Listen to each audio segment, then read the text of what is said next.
আমাদের জেনারেশন কিন্তু এটা বুঝেও না। আমাদের জেনারেশন এলে লিখে গেছে হা দিয়ে গেছে, এদের লাইফে কিচ্ছু নাই। ট্রাস্ট মি, তোমার আশপাশে যারা আছে না, এদের 99% হলো lifeless piece of shit, and এদের বাঁচে থাকার অধিকার নাই। কেন? তো এরা কেন বাঁচে আছে এরা জানে না।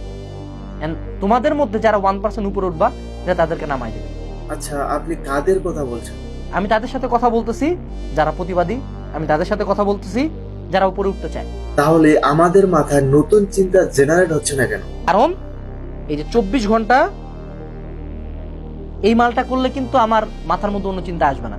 24 ঘন্টা যদি আমি অনলাইনে কাউকে হেড করে টাইম ওয়েস্ট করি, আমার মাথায় আসবে না। রিয়েলি? যে তোমার সমালোচনা করছে 99% টাইম, 99% টাইম সে তোমার চেয়ে নিচের কেউ, একদম 99% টাইম।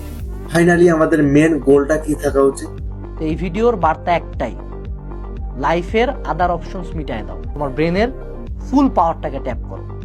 এই উইক জেনারেশনের মধ্যে বেটার কেউ হও।